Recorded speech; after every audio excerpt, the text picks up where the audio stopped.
Happy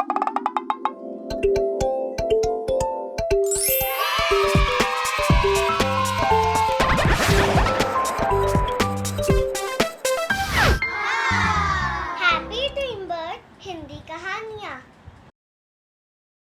एक बार की बात है, संग्रामपुर नगर में लोग बहुत ही खुशी खुशी शांति पूर्वक अपना जीवन व्यतीत करते थे। उस नगर में 4 ब्राह्मण भी रहते थे। चारों ब्राह्मण एक दूसरे के मित्र थे। वे सभी एक साथ एक ही गुरुकुल में दीक्षा लेने जाया करते थे और अपने गुरु का बहुत ही आदर सम्मान करते थे।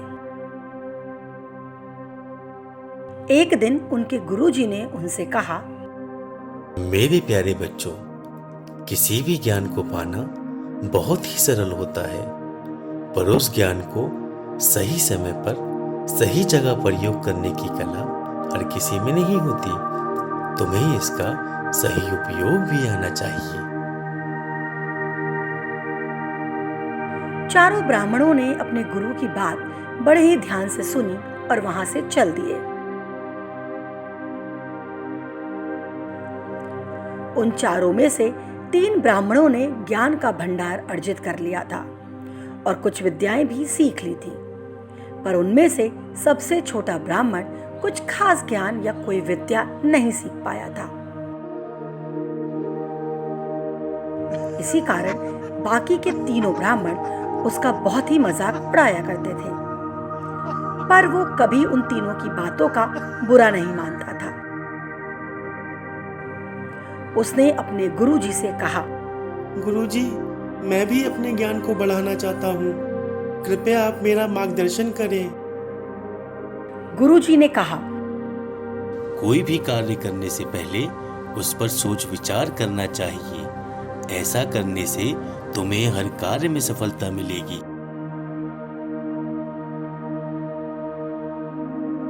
एक दिन चारों ब्राह्मण एक साथ बैठे हुए थे और अपने भविष्य के बारे में एक दूसरे से चर्चा कर रहे थे। उन्होंने निर्णय लिया, क्यों ना हम अपनी कला और विद्या का प्रदर्शन किसी शहर में जाकर करें। इससे हम धन भी कमा सकते हैं और हमारा ज्ञान भी बढ़ जाएगा और हम महाज्ञानी बन जाएंगे। हाँ, और थोड़ी बहुत अकल इस मूर्ख को भी आ जाएगी और ये भी हमारी तरह ज्ञानी बन जाएगा।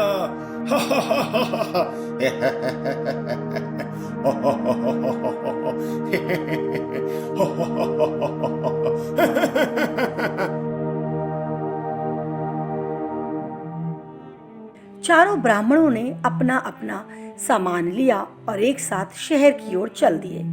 शहर का रास्ता एक जंगल से होकर गुजरता था। वे चारों जंगल में पहुंच गए। रास्ते में उन्होंने देखा कि एक हड्डियों का ढांचा पड़ा हुआ है। सबसे छोटा ब्राह्मण बोला, ओ रुको रुको, ये क्या है? तीसरे ब्राह्मण ने कहा, ये तो किसी शेर की हड्डियां लग रही हैं जो भूख से मर गया होगा।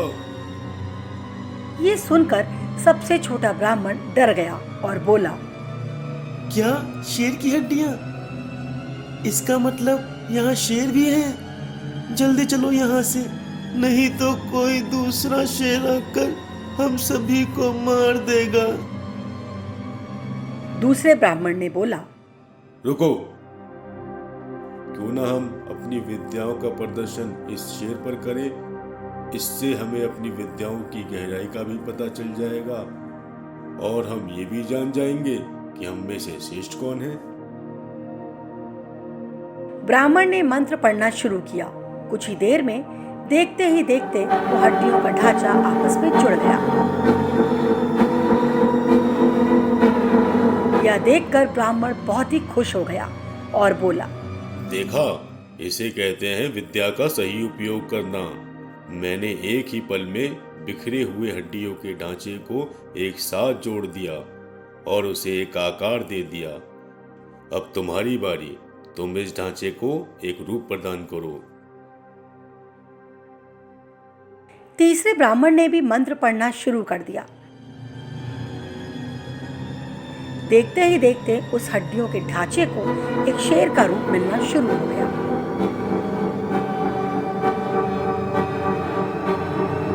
ये देखकर सभी बहुत हैरान हो गए।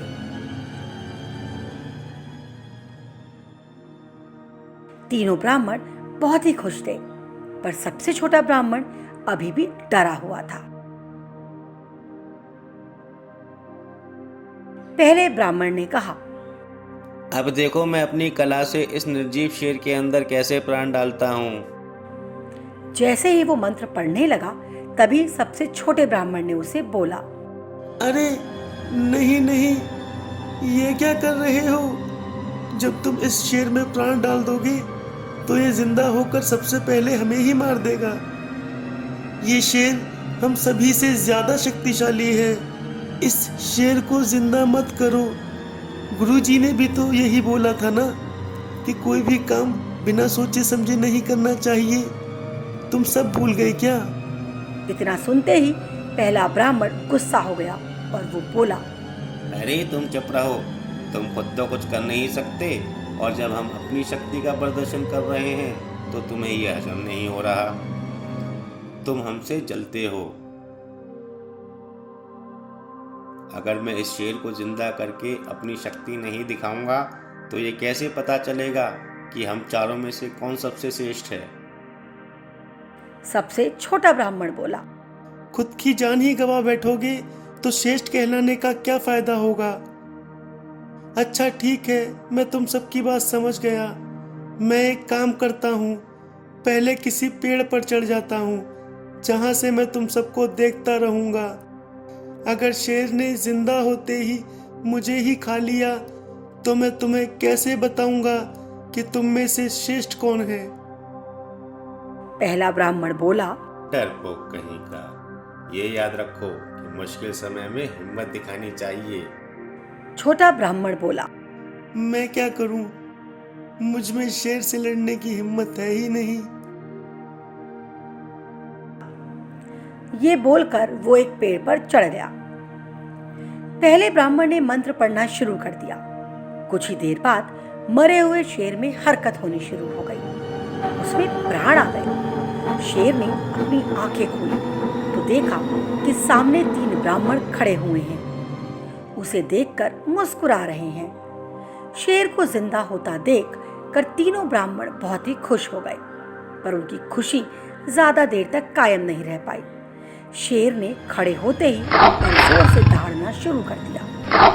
शेर बहुत ही गुस्से में था और भूखा था। उसने एक ही बार में तीनों ब्राह्मणों पर हमला बोल दिया और उन्हें मार दिया। मारने के बाद शेर उन्हें खा गया और वहां से चला गया। सबसे छोटा ब्राह्मण पेड़ पर बैठकर यह दर्दनाक दृश्य देख रहा था। शेर के चले जाने के बाद वो अपने साथियों की हड्डियों को देखकर फूट फूट कर रोने लगा और बोला, मेरे मित्रों, तुम तीनों ही महाज्ञानी थे, एक दूसरे से श्रेष्ठ थे, पर अगर तुमने गुरुजी के आखिरी संदेश को ध्यान में रखा होता और ये कार्य करने से पहले सोच विचार किया होता तो आज तुम जिंदा होते। तुम्हें ये दिन नहीं देखना पड़ता।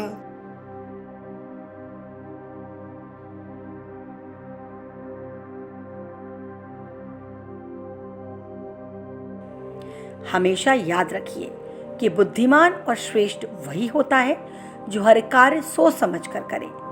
बिना सोचे समझे किए गए कार्य में हमेशा नुकसान होता है।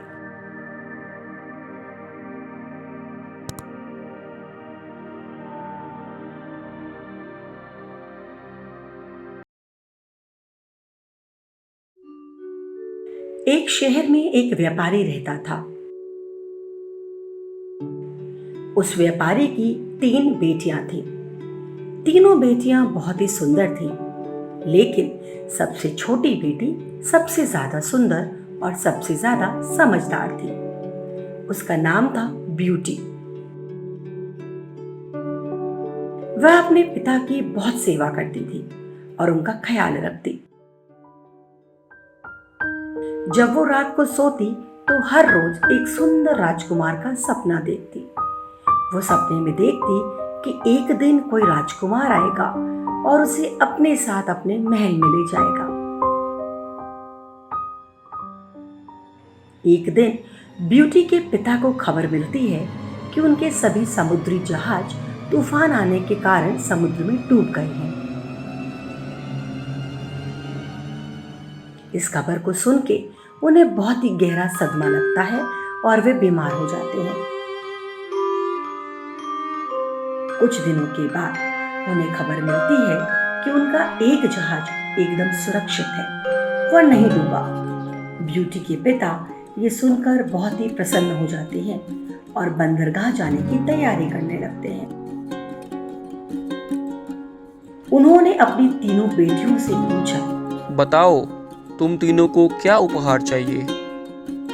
सबसे बड़ी बेटी ने बोला, पिताजी मुझे तो नए और सुंदर कपड़े चाहिए। दूसरी बेटी ने कहा, पिताजी मुझे तो नए गहने चाहिए। पिता ने अपनी सबसे छोटी और समझदार बेटी ब्यूटी की तरफ देखा और पूछा, ब्यूटी क्या तुम्हें कुछ भी नहीं चाहिए?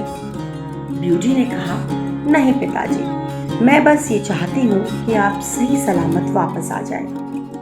ये सुनकर पिताजी बहुत खुश हुए और ब्यूटी से जोर देकर कहा, बेटी मैं चाहता हूँ कि तुम भी अपनी पसंद मुझे बताओ कि तुम्हें क्या चाहिए। ब्यूटी ने कहा, ठीक है पिताजी, आप आते समय मेरे लिए लाल गुलाब का एक सुंदर फूल ले आइएगा। पिताजी बंदरगाह की तरफ चल दिए।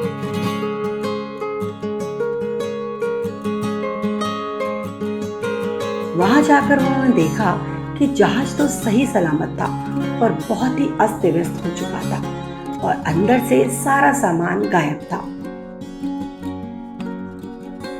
पिताजी बहुत दुखी हुए और वापस घर की ओर चल पड़े। रास्ते में तेज बारिश आ गई। उन्होंने सोचा, मुझे यहीं कहीं रुक जाना चाहिए, ये बारिश तो बहुत तेज है। उन्होंने देखा कि कुछ दूरी पर एक तेज रोशनी चमक रही थी। हाँ, वो क्या है? उन्होंने अपनी गाड़ी को एक जगह पर खड़ा कर दिया और उस रोशनी की तरफ चलने लगे। पास जाने पर उन्होंने देखा कि वो एक आलीशान महल है। उस महल के आसपास बारिश का कोई असर नहीं था। महल के अंदर जाकर उन्होंने जोर से आवाज लगाई, अरे कोई है? पर कोई आवाज ही नहीं आई। उन्होंने देखा कि मेज पर बहुत ही लजीज और तरह तरह के खाने के लिए पकवान सजे हुए थे।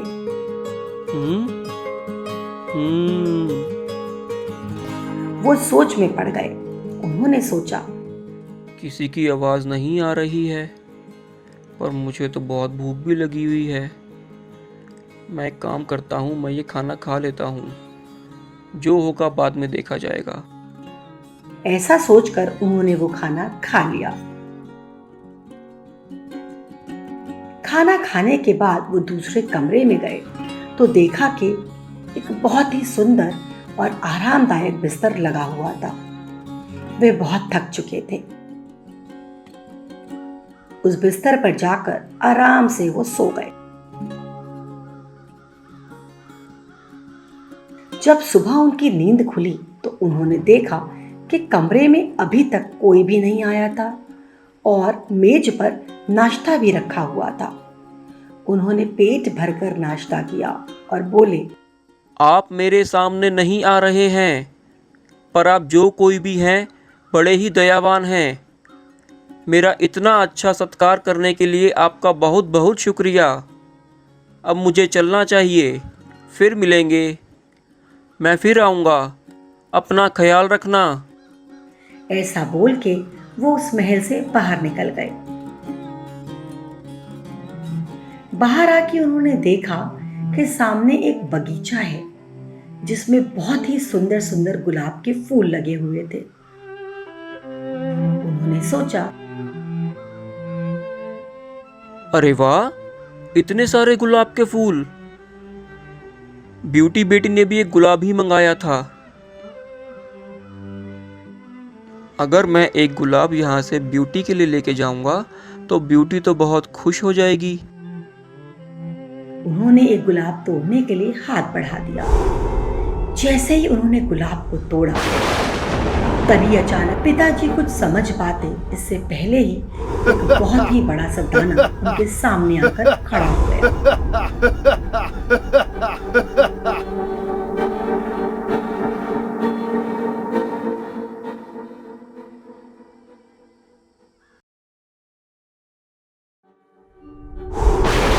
वो बहुत गुस्से में था और बोला, तुम्हारी इतनी हिम्मत जो तुम मेरे बगीचों से फूल तोड़ सको। मैंने तुम्हारा इतना सत्कार किया और तुमने मुझे उसका ये फल दिया। इसकी सजा तुम्हें जरूर मिलेगी। अब तुम्हें मरना होगा। यह सब सुन के पिताजी बहुत डर गए और बोले, आप तो बहुत दयालु हो, मेरा इतना अच्छा सत्कार किया आपने। मुझे लगा एक फूल मैं अपनी बेटी के लिए लेके जाऊंगा तो वो बहुत ही खुश हो जाएगी और आपको बुरा भी नहीं लगेगा। मेरी बेटी को गुलाब बहुत पसंद है। इतना सुनकर दानव बोला, क्या तुम्हारी बेटी भी है? हाँ, मेरी 3 बेटियां हैं। तो ठीक है। जिस बेटी के लिए तुम ये गुलाब लेकर जा रहे थे उसे तुम मेरे पास लेकर आओ। उसे मैं अपने साथ रखूंगा और तुम्हें फिर छोड़ दूंगा। पिताजी ने सोचा, इस दानव के चंगुल से बचने के लिए अभी मैं फिलहाल हाँ बोल देता हूँ, बाद में देखा जाएगा। ठीक है, मैं अपने घर पे जाता हूँ और बेटी से बात करता हूँ। ठीक है, तुम्हें मैं 1 हफ्ते का समय देता हूँ। तुम अपनी बेटी को मेरे पास भेज दो, नहीं तो मैं तुम्हारे पास तुम्हारे घर में आ जाऊंगा। ये लो तिजोरी, ये तुम्हारे लिए उपहार है। तुम इसे ले जाओ और अपना जितना भी नुकसान हुआ है उसे पूरा कर लो। पिताजी ने घर पहुंचकर अपनी बेटियों को सारी बात बताई। बड़ी बेटी ने ब्यूटी को बोला, ये सब तुम्हारी वजह से हुआ है। ना तुम पिताजी से गुलाब मांगने की जिद करती और ना ये मुसीबत आती। ब्यूटी ने निश्चय किया, मैं उस दानव के पास जाऊंगी और इस समस्या को ठीक करूंगी। ब्यूटी दानव के महल की ओर चल देती है। महल में आने के बाद उसे भी मेज पर खाना सजा हुआ दिखता है। वह भी पेट भर के खाना खाती है। तभी वहां दानव आ जाता है।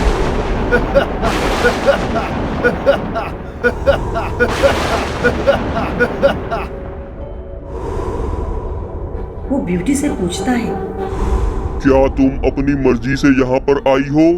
ब्यूटी ने जवाब दिया, हाँ, मैं अपने मर्जी से यहाँ आई हूँ।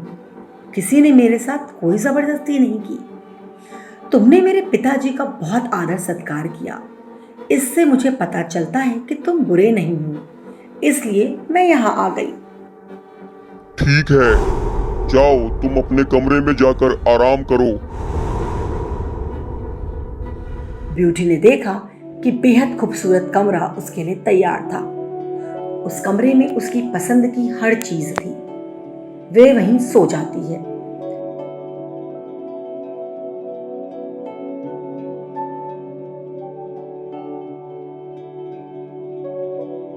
सुबह उठी तो वह तैयार होकर नीचे आई तो लजीज खाना तैयार मिला।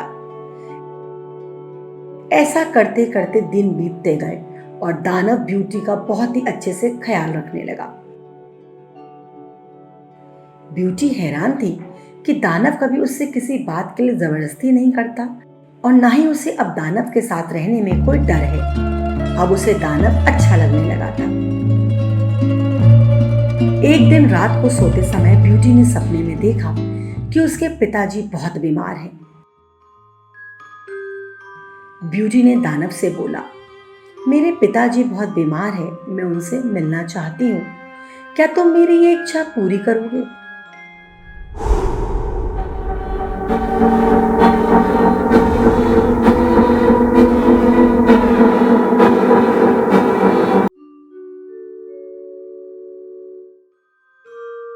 ब्यूटी ने दानव से बोला, मेरे पिताजी बहुत बीमार हैं, मैं उनसे मिलना चाहती हूँ। क्या तुम मेरी ये इच्छा पूरी करोगे? दानव ने बोला, बिल्कुल पूरी करूंगा। तुम जाओ और अपने पिताजी का ख्याल रखो, और याद रखना 1 महीने में वापस आ जाना।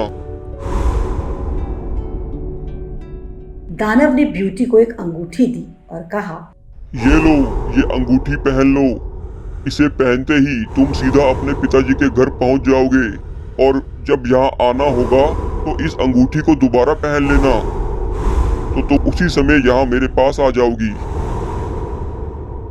और याद रखना, तुम 1 महीने में वापस आ जाना। अगर तुम नहीं आई तो 1 महीना पूरा होने के अगले दिन मैं मर जाऊंगा। ब्यूटी भी दानव को पसंद करने लगी थी। उसने कहा, मैं ऐसा नहीं होने दूंगी, जरूर आ जाऊंगी। ऐसा बोलकर ब्यूटी ने वो अंगूठी पहन ली और वहां से गायब हो गई। वो सीधे अपने पिताजी के घर आ गई।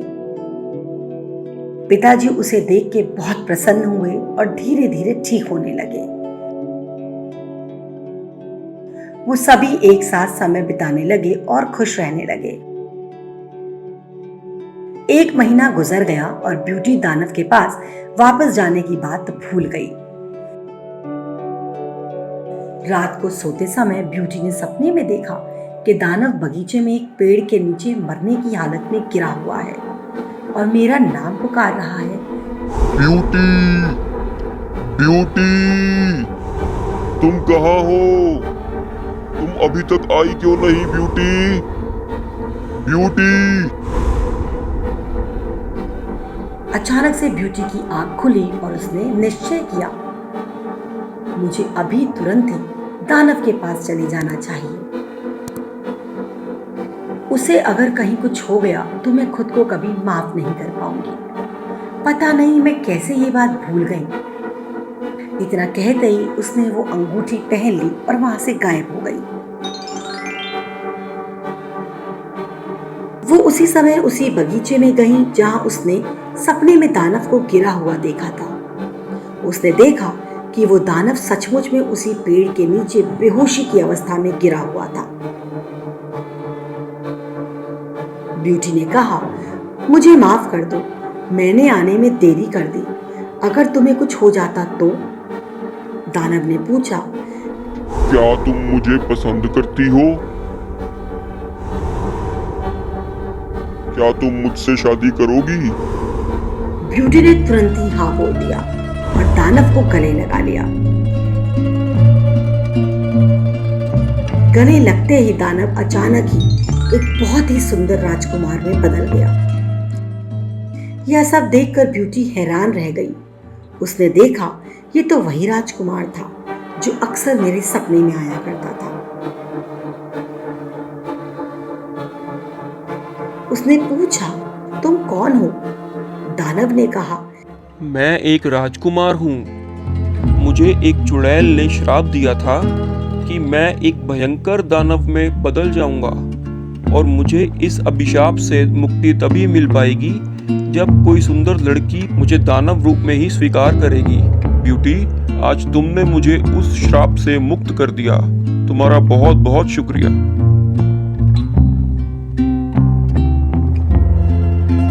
उसके बाद ब्यूटी के पिताजी ने उन दोनों की शादी करवा दी। राजकुमार ब्यूटी को लेकर अपने राज्य में चला गया और दोनों खुशहाल जीवन व्यतीत करने लगे।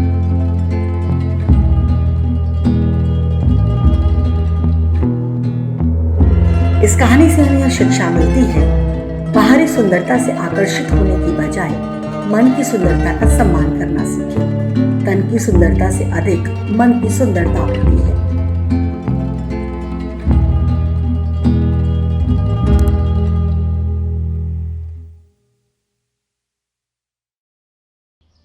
समस्तीपुर राज्य के पास एक बहुत ही सुंदर और घना जंगल था। उस घने जंगल में एक नदी बहती थी और एक बहुत ही सुंदर छोटा प्यारा सा तालाब था जहां बहुत से पशु और पक्षी अपनी प्यास बुझाने आया करते थे।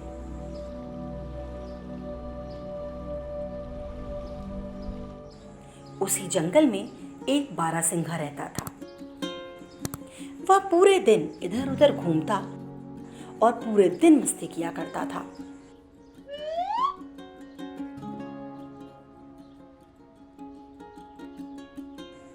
उस बारहसिंघा को अपने बड़े बड़े खूबसूरत सींगों पर बड़ा घमंड था। वह रोज तालाब पर पानी पीने आता और पानी में अपनी परछाई को देखकर सोचता, मेरे सींग तो बहुत ही सुंदर है। मुझसे ज़्यादा सुंदर सींग पूरे जंगल में किसी और के हो ही नहीं सकते। पर मेरी टांगें उतनी ही बदसूरत और पतली हैं। काश मेरी टांगें भी मेरे सींग की तरह सुंदर होती तो कितना अच्छा होता। वो रोज तालाब पर आता, पानी पीता और अपनी परछाई को देखकर यही बात सोचता रहता। एक दिन बारहसिंघा हमेशा की तरह उस तालाब पर पानी पीने के लिए आया।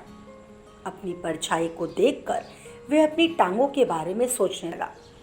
उसी वक्त एक शेर जो कि छुपकर झाड़ियों में से यह सब देख रहा था, और शेर बहुत ही भूखा भी था। शेर मौका देखकर बारहसिंघा की तरफ तेजी से बढ़ने लगा। शेर ने भी सोचा, आज तो इस सुंदर सींगों वाले बारहसिंघा को खाकर ही अपना पेट भरूंगा। शेर उसे पकड़ने के लिए उसके पीछे दौड़ पड़ा। बारहसिंघा बहुत तेज दौड़ता हुआ शेर से काफी आगे निकल गया।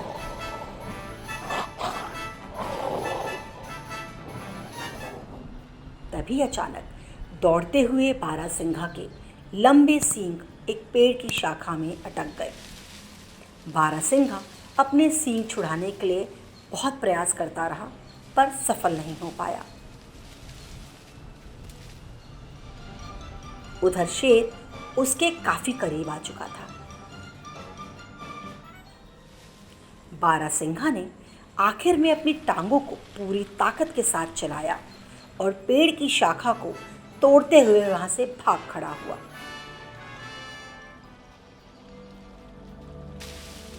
घने जंगल में जाकर उसने अपने सींग से उस शाखा को निकाल दिया और चैन की सांस ली। उसने सोचा, मुझसे बड़ा मूर्ख कोई नहीं हो सकता। जिन सींगों पर मुझे इतना घमंड था, आज उन्हीं की वजह से मैं इतनी बड़ी मुश्किल में अपनी जान फंसा बैठा, और अपनी टांगों को मैं हमेशा कोसता था। आज वही मेरे काम आई और मेरी जान बची। ऐसा कहने के बाद वह अपनी टांगों को प्यार से देखने लगा और उन पर गर्व करता हुआ वहां से चला गया। इस कहानी से हमें यह शिक्षा मिलती है कि हमारे पास जो है हमें उसी में ही खुश रहना चाहिए। Bye bye.